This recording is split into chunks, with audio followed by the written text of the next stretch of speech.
Benjamin Franklin once made a statement that is so true. He says, when the well is dry, then we will know the worth of the water.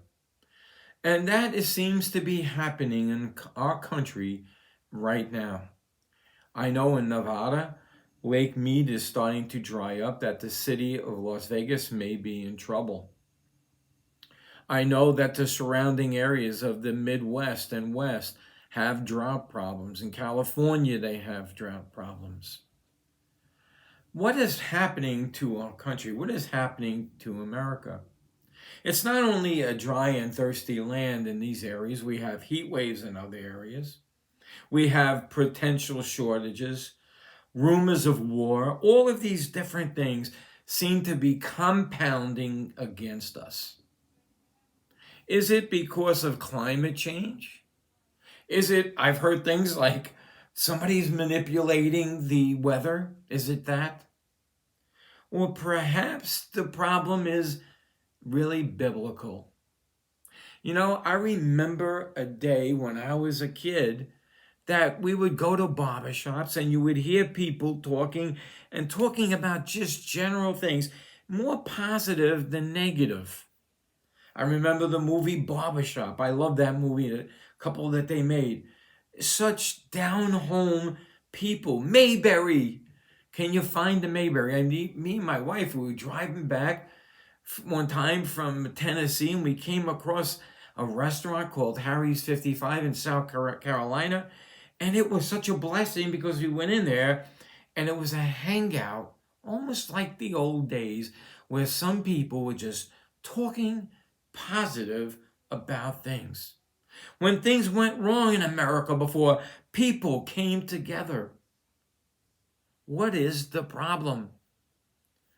As Benjamin Franklin said, when the well is dry, then you know the value of water.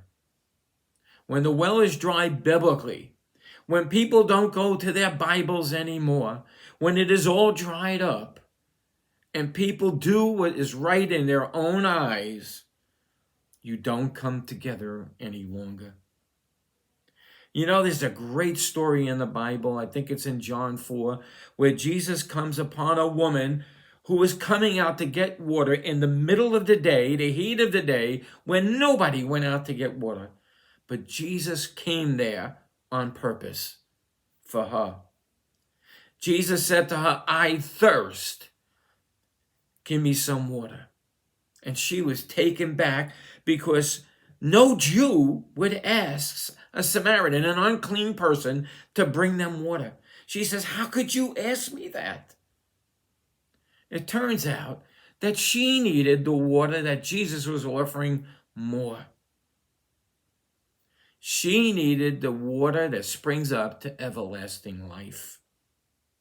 You know what the problem is with this country? Me and you.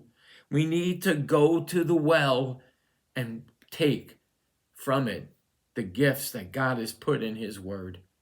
We need to tell others about Jesus. We need to band together to find a place that we can band together in the name of Jesus. We can't compromise.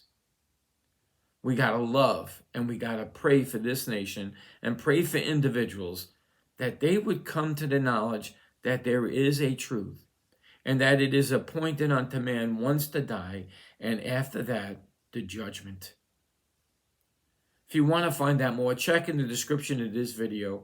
I do these videos for one purpose only, that people would come to Jesus and our country would be healed and souls would be saved. So until next time, may Jesus increase as we decrease.